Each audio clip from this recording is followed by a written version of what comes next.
Okay, good afternoon, everyone. My name is Martin Dres. I work in Paris, in France, and it's my pleasure to do this session with my colleague Lise Piquilloud from Switzerland.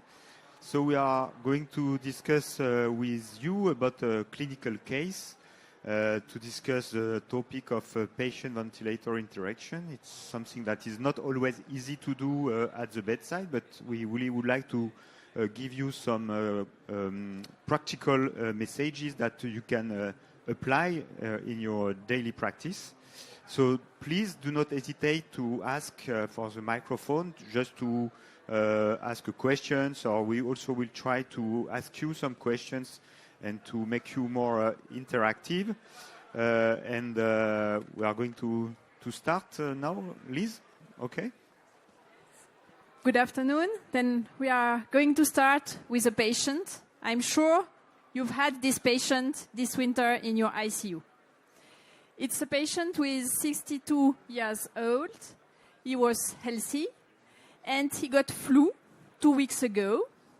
And now he's bad again. He's coming to the ICU because he has fever once again, and is dyspneic more and more, and now is dyspneic at rest. In the ER, the saturation is very bad, and the patient is in respiratory distress. And this is the initial chest X-ray that is done by the colleagues in the ER. The first blood gas analysis is displayed here, and as you can see, under high flow already, with 80% of FiO2, we have a very bad blood gas analysis with severe hypoxemia, and we also already have some hypercapnia. He is intubated right now because he is not improving under high flow oxygen. And the diagnosis is easy to find because we have an urine antigen that is positive for pneumococcus.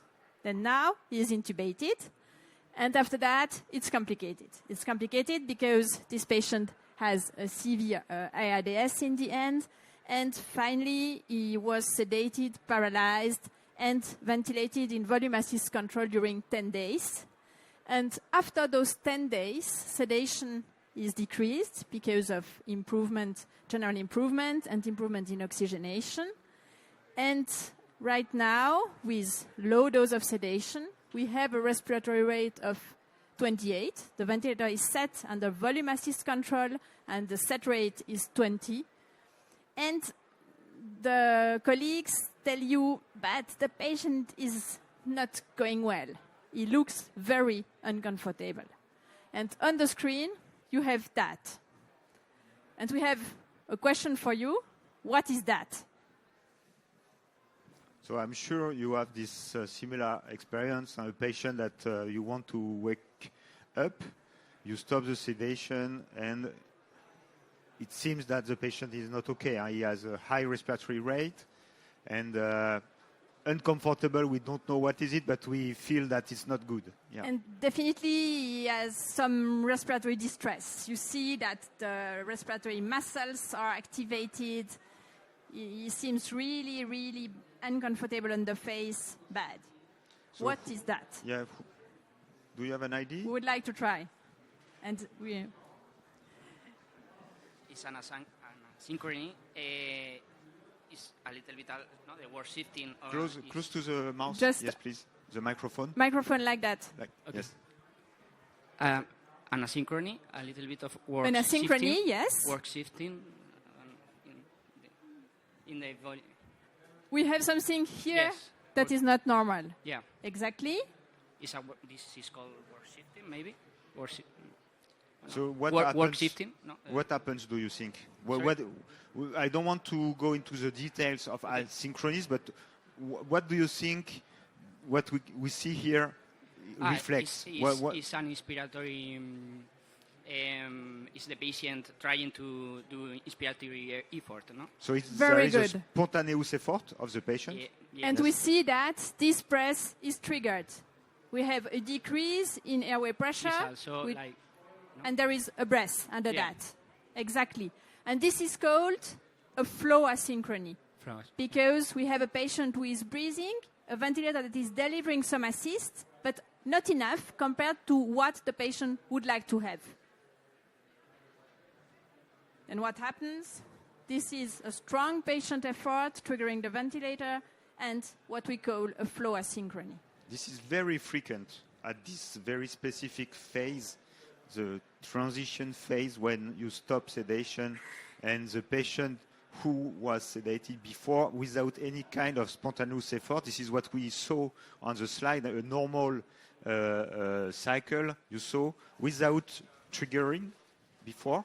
And you see the difference here for your clinical practice. This is really something important to recognize, because here clearly the patient had a spontaneous breathing effort. And the explanation more visually is here. Here you have a triggered breath, you have volume assist control with constant flow, and here the effort is low. The patient has just triggered the ventilator, and then you have nearly a passive cycle after that. In the middle, you have this aspect of the pressure time curve and the volume assist control, and this is related to the fact that you have concomitantly a patient effort that is negative pressure ventilation, that is going in the opposite to the pressure that is delivered by the ventilator. And when the strength of the effort is increased, the aspect is even worse. And this is explained here.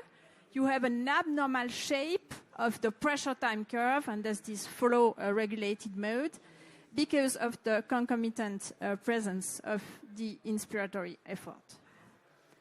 And of course, the next question is, what can you do for this patient who still is uncomfortable?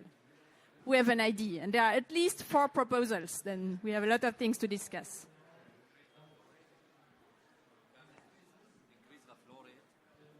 Increase the flow rate or increase the tidal volume? Increase the flow Our rate. colleague said increase the flow rate, which is a good idea because it's going to better match the patient inspiratory demand. Yeah. And practically, how can we do? We can change also the modality in pressure control or... Changing the mode. Changing the mode to a pressure-regulated mode. Then we already have 2 answers. What can we do? Change the rate of the ventilator. What? Maybe we are going to discuss. Tidal volume. But here, usually the rate of the patient is higher than the rate of the ventilator. So, yeah. No, but it's not absolutely wrong, because if you change the rate, depending on how your ventilator is set, you have an impact on the inspiratory flow, but it depends on how your ventilator is set. And it's the same matter. It's partly correct, but the goal is the same as said by our colleagues. The goal is to increase the inspiratory flow. And to increase the inspiratory flow, basically, you have 3 solutions. Either you increase the flow.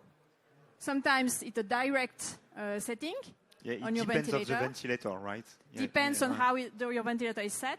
You can, in some ventilators or some modalities of volume assist control, you can just increase the inspiratory flow, and we try to have 60 liters by minute. Then you are sure that you have more than the inspiratory demand of your patient. And another option is to use a pressure-regulated mode, because the pressure-regulated mode has a decelerating flow, and the initial part of the flow is bigger compared to a poorly set volume assist control with low flow.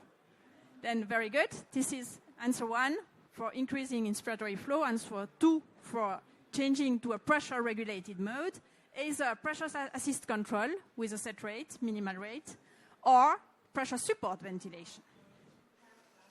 And what about pressure support ventilation?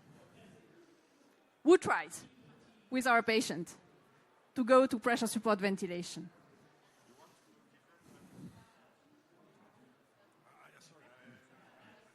No, I think it depends on which situation are with the patient, if it's in weaning or if we cannot go further. So either I change to the support control or I put him back to sleep, depending. Maybe Martin, you can comment. The answer was it depends on the situation of the patient between number 3 and number 4. Can we stay in pressure support ventilation or should we give sedative again? Maybe we can a bit comment about that. Yeah, I can comment, but I'm very interested to know what do you think. What kind of criteria would convince you to try to switch the patient and see what happens? Or maybe you don't go to pressure support, you directly try to resedate the patient and try another day or in a few hours. So what kind of criteria would you like to, or information would you like to have to decide?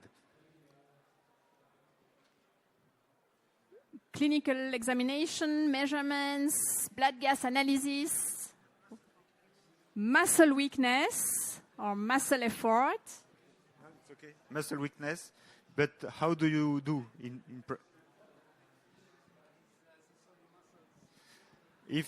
go. If he's using his accessory muscles, if he is tachycardic.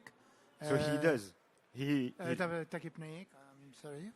And what else? And if we have a muscle weakness, to assess for muscle weakness, do you have some devices for this? I don't have. Yeah, but maybe it's already something. I think it's a very interesting point, but maybe before to go that, there are more simple criteria to decide. I don't know, maybe just the ABGs, depending of whether or not the patient is very hypoxemic or not, or maybe hypercapnic. Just like that, you can opt for one strategy or the other. For instance, if you have the X-ray with a new infiltrate, I think probably you would choose maybe to resedate the patient and maybe try to do maybe some microbiology sampling in order to find something else. What kind of other, information would you like to have? And maybe while you are thinking of that, we have already 3 points that were said. First, we have to look somewhere about the effort and respiratory clinical exam. This is already a very good point. Another very important point is the general improvement of your patient. Because sometimes it's just clear that things are going worse, and in this situation, probably it's not ready to go to weaning.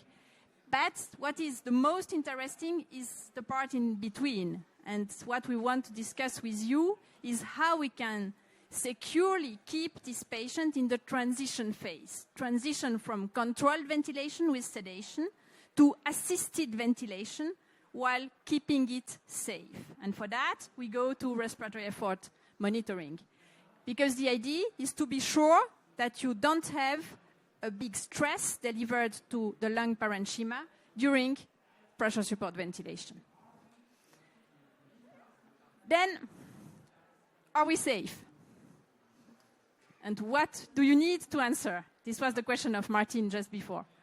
Who wants to answer? Try to answer. I'm not sure there is a perfect answer, and even two of us, we don't have the perfect answer. So it's really a discussion. Who would like to comment? And no? We can vote. Who thinks we are safe here? Yes, no, I don't know. Yes? Yes, 1, 2, 3, 4. No? Do you want to and I don't know. Comment? Do you want to comment? No? Are we safe with the ventilation?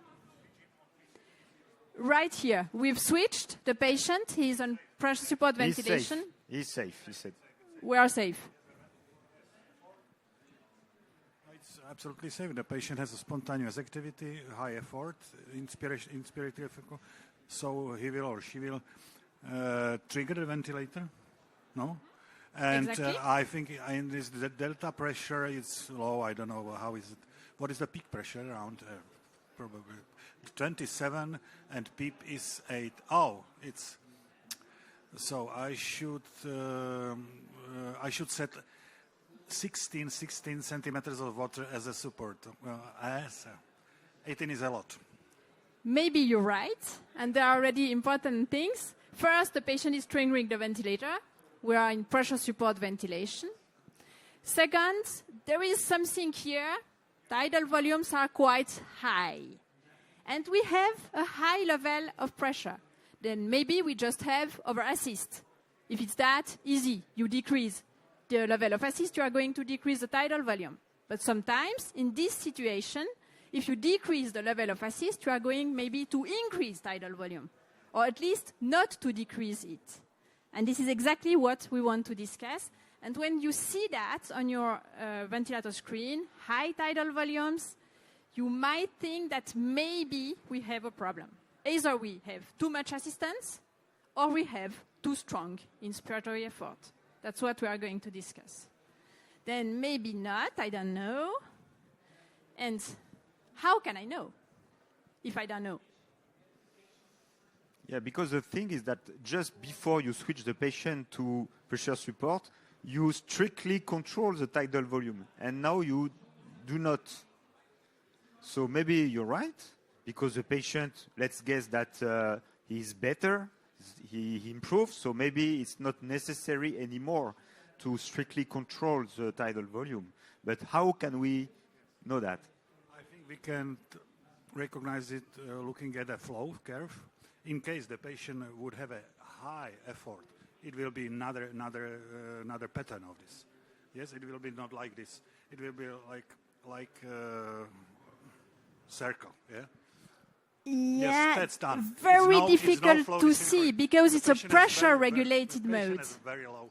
Yeah, that's all. Then the patient has nearly no effort, according to this curve. no, you are probably right. Very low, very low. But in some ventilators, it's impossible to see those type of things. And the majority of the cases in pressure-regulated mode, you don't know what is the effort on a ventilator screen. Yeah. I would measure PO. She would like to measure PO1. Good idea. Good answer. I think we have to do again ABGs, and if the pH is okay, so then the patient is comfortable. He's not overdoing or. Someone suggests to measure PO1, ABG, POC. Maybe measure pressure muscle index. pressure muscle index, Delta OC, POC. and occlusion pressure. Okay, you are too good, huh? Basically, we have everything. Diaphragm function, no? There, or And diaphragm function. there, no? And then we can discuss what exactly are all those things that not exactly tell us the same. Then first, this is the main message of these 40 minutes. Maybe you can explain what we want to tell you. So actually this figure from the iceberg comes from Giacomo Bellani. He's the one who proposed this picture to explain.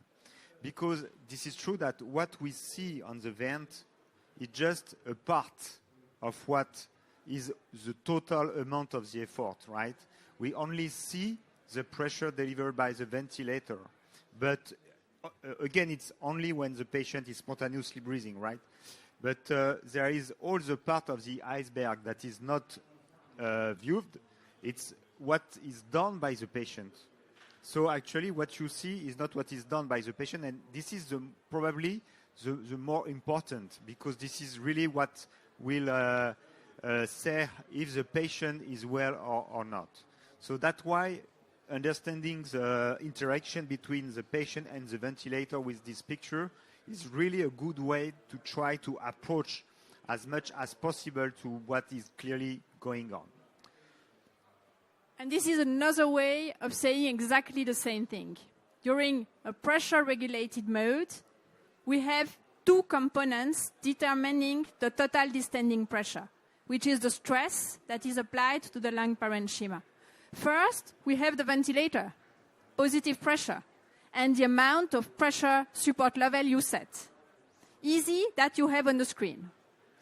But second, we also have the muscle strength contraction of the inspiratory muscle that is going to decrease the pleural pressure, that is going to pull on the alveoli, and the total distending pressure, which is the stress applied to the lung parenchyma, is what you deliver with the ventilator plus the total amount of change in pleural pressure you get because of the muscle contraction.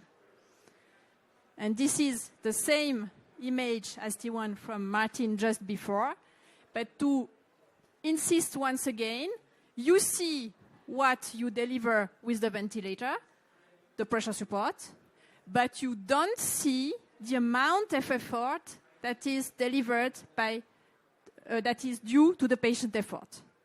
And the stress is that plus that. Of course, if the effort is weak, this part is very small. Then you don't have any problems, but you also don't have a big tidal volume. If this part is big, strong effort, then you can be very dangerous under pressure support ventilation. Then the idea is to be able to quantify this part of the total lung distending pressure using what you said, PMI, POC, and PO1 for the drive, or diaphragmatic ultrasound.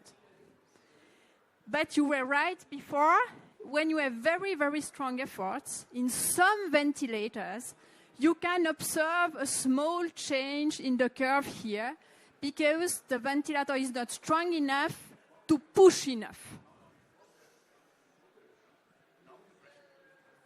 In flow curve.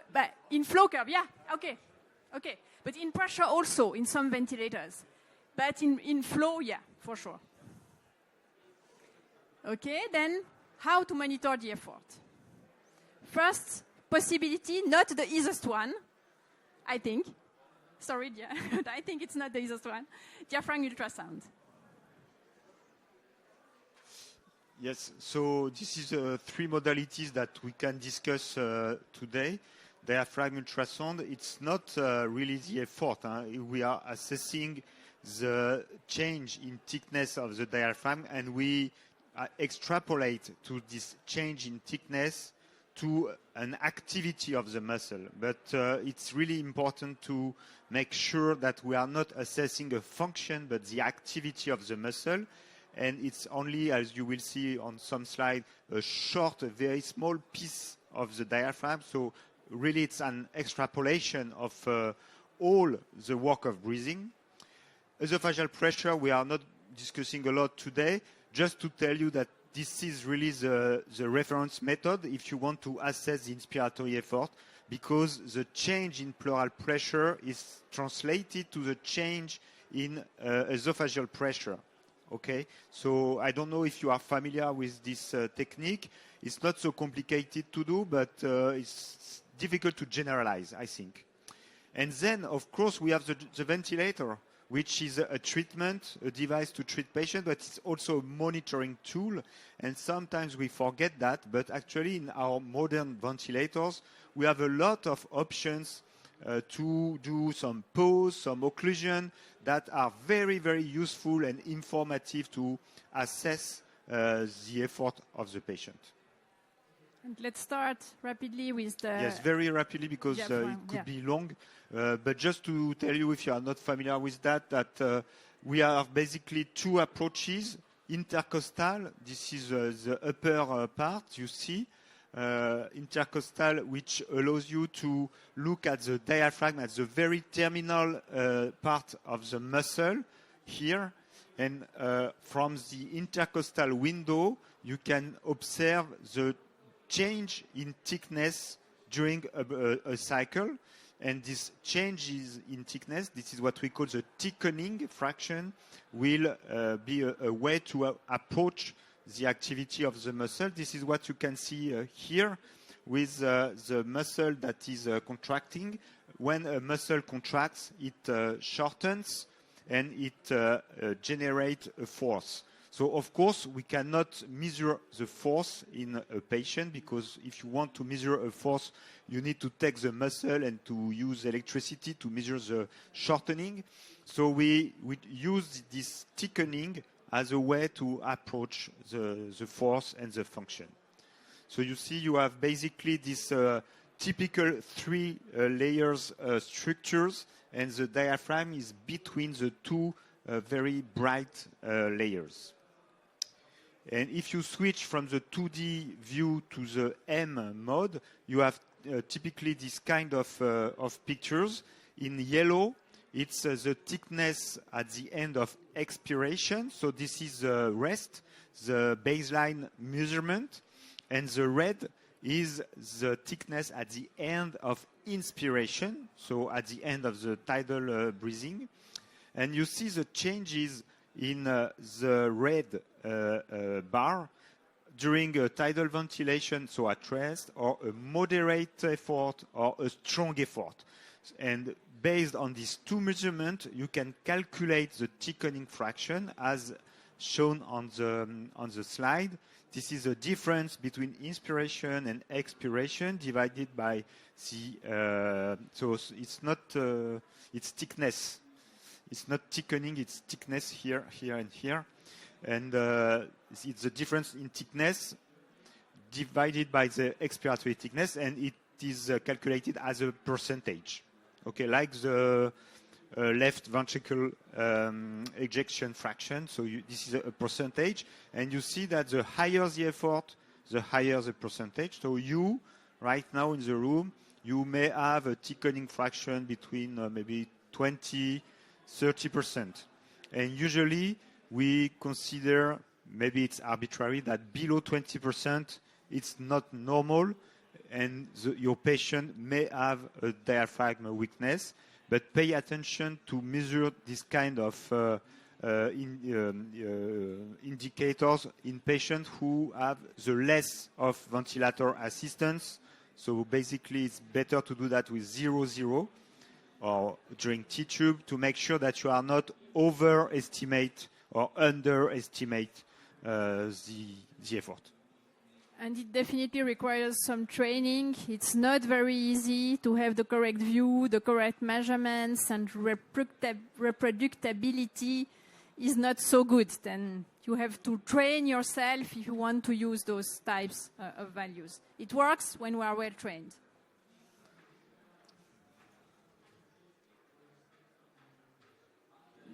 Just to give you the references, it's validated as long as you are trained enough. And maybe just one word about that. One word about the displacement. What we call also excursion is much more easy to measure than the thickening fraction because the thickness, when you calculate the thickening fraction, it's in millimeters, 2 to 3 millimeters, so the bias is huge. But here for the displacement, it's in centimeter, so it's much more easy to do that.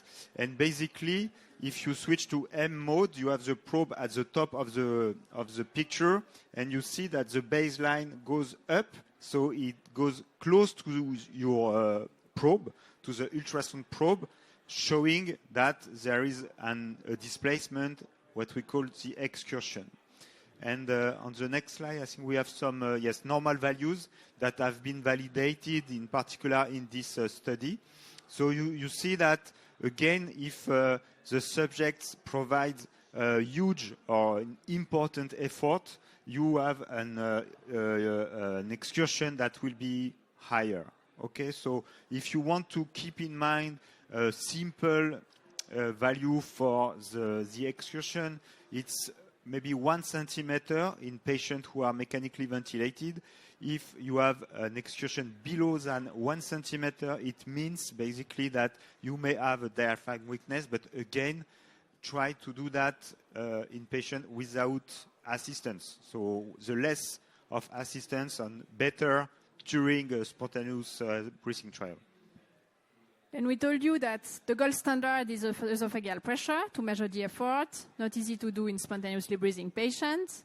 We told you that you have the ultrasound, but this clearly requires expertise, and it's not very fast to obtain the answer.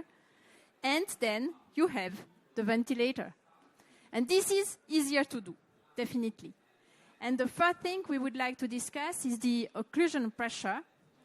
The occlusion pressure, that is an assessment of the strength of the effort, inspiratory effort, and that allows the computation of the total stress, the total height of our iceberg. That's what we want to show you. Then we come back to the iceberg. On the ventilator, you only have the flow, the pressure. And then we can measure using an end expiratory occlusion. You just occlude the ventilator circuit and you wait for the next breath. And you can measure the depression on the airway time curve. And this is very interesting because maybe you can describe our slide. Yes, here it's a convenient way to explain why the iceberg is so self-explicative, because let's imagine that you may have the esophageal pressure signal and the muscular pressure signal below your screen. Here you see that when you do this pause, the expiratory hold, it means that the patient will take a deep breath, or just a tidal breath, actually, sorry. A tidal breath here, it's against resistance. So you have this swing in airway pressure that you may try to correlate to the swing in esophageal pressure. So if you have the computing factor to obtain the delta esophageal pressure from the delta occlusion pressure, you may have a very useful information in order to titrate the level of pressure support, for instance, but also, let's say, to decide whether or not the inspiratory effort of the patient is maybe too high, that maybe you would like to resume sedation and go back to ventilator assist control, volume assist control, sorry. You see here that you have the same depression in airway pressure and esophageal pressure, because the system is closed and there is an equilibration of the pressure everywhere in the thorax. Then you measure here with the ventilator, but in fact, you assess what you have as a decrease in pleural pressure. And to obtain the muscular pressure, the P mass, you have to multiply this occlusion pressure by 0.75. Why 0.75? Because this was observed in a lot of patients, comparing esophageal pressure and occlusion pressure. And this is due to the fact that during the occlusion pressure, the system is occluded. Then the patient has to breathe against the occlusion. Then the effort is a bit stronger compared to tidal breathing. That's the reason why we have to multiply by 0.75 the occlusion pressure to obtain the muscular pressure with it, what we would like to have. The pause is very short, actually. It's 2-3 seconds. 2 to 3 seconds is more than enough. But your patient feel that. Then please tell your patient that you are going to occlude the circuit and that it's going to be a bit strange. Maybe you could go back to the slide with the 3 different maneuvers just to show, yes, here, the one with the PO1. Which one? The one with the PO1, delta POC, and PI max, just to illustrate.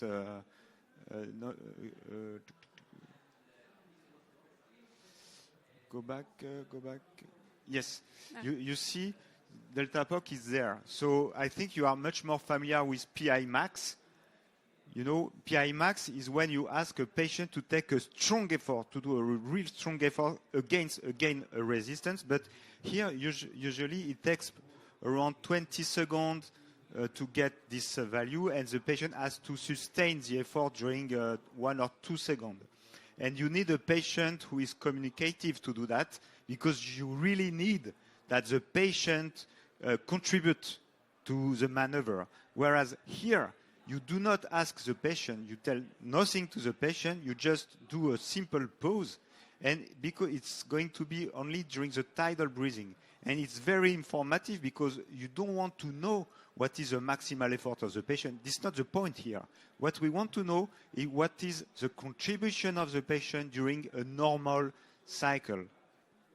And maybe it's also important to shortly describe the difference between PO1 and POC. The maneuver is the same. It's an occlusion of the ventilator circuit. You also wait for the next breath to measure PO1, or the ventilator waits for the next breath. But PO1 is only during the first 100 milliseconds. That is the very initial phase of the occlusion pressure, basically. It can be correlated with the effort if you have a normal neuromuscular coupling, but it's more an estimation of the drive, the command that comes from the brain.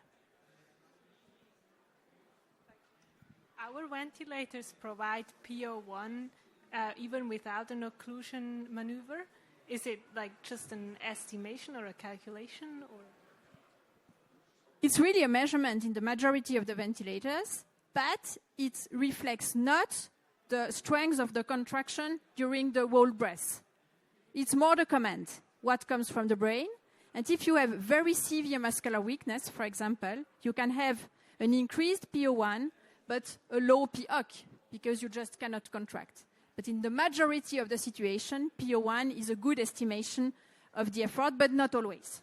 Then if you have to choose, I would advise to do the occlusion pressure to measure the strength of the contraction. Do you agree with that? Yeah, I think both are interesting because they are complementary, and they are very simple to do. So my recommendation would be to do both. You do PO1, you have an idea of the drive of the patient. So just for you to have an idea, PO1 should be in normal subject below 3 to 4 centimeters of water, and you see delta POC is let's say around 5 to 10 here.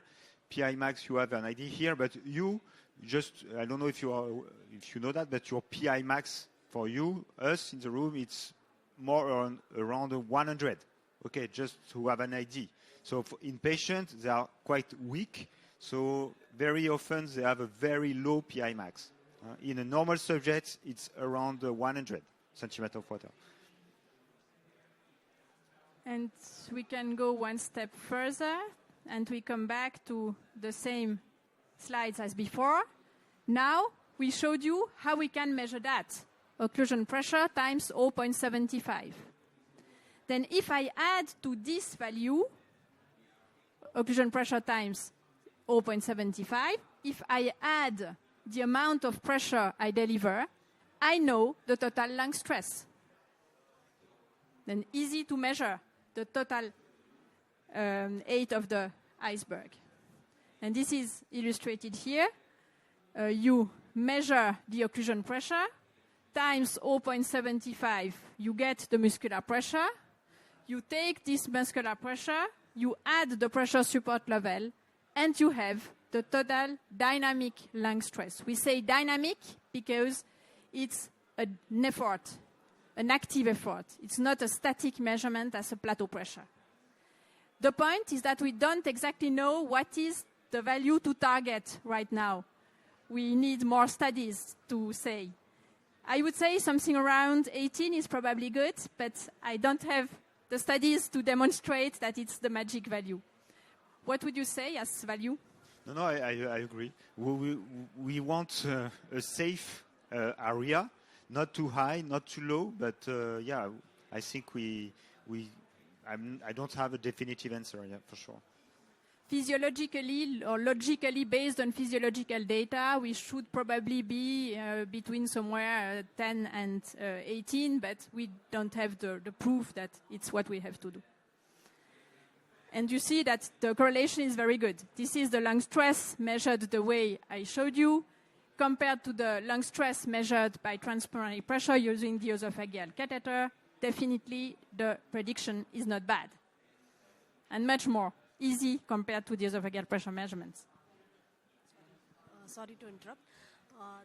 This measurement 0.75 into the P-mus plus the pressure support level, delta airway pressure, it corresponds to the transpulmonary pressure measured by the elastance-derived method or the direct method. Which one is more corresponding? They are very closely correlated, but the data are not published yet. They are going to be published very soon in a big group of patients that were measured prospectively. doing this value, dynamic one, and a static one with a plateau pressure during pressure-assist ventilation, and the correlation is nearly perfect. Then it gives you the same answer. Yeah. Then we are close to the end. Then maybe just a last thing, because we've just said that, we can also do plateau pressure during pressure support ventilation, exactly as we do during volume assist control or pressure assist control. Not always very easy, I have to admit, to have a nice plateau as this one. This is a real patient, but it's not always as nice as this. And if we measure the difference between the maximal, the plateau, and the set value, we have what we call the PMI, which is another estimation of the effort, but based on very recent data, a bit less reliable compared to the occlusion pressure. Then more difficult to do and a bit less reliable than PO1 and POC, I think, are the easiest way to quantify the effort. Maybe this is my conclusion. Maybe you would like to give your also? No, I totally agree. I don't know if you have some question and comment, because time flies and we are already at the end of the session. Do you have some burning questions, or maybe you want to clarify something we said? When we decide it's not safe, then you just sedate more. And what happens when this doesn't work? It depends. First, try to adapt the ventilator settings. Then, if it does not work, we can use the techniques that Martin and his team described regarding the treatment of dyspnea, because sometimes it's a problem of dyspnea. And in the end, if you don't have any solution, resedate. That's what I would say. But first, set the ventilator properly. Change the amount of pressure support, titrate, change the slope, change the level of PEEP, change everything you can. And measure again. We should pay attention to the clinical examination. Maybe it's pain, dyspnea, anxiety. Maybe the patient has a new infiltrate on the X-ray, I don't know. And then if there is nothing, it means maybe that the patient is not ready for the transition. And we should accept that, even though it's very frustrating. But okay, we close. Thank you. Thanks, Martin.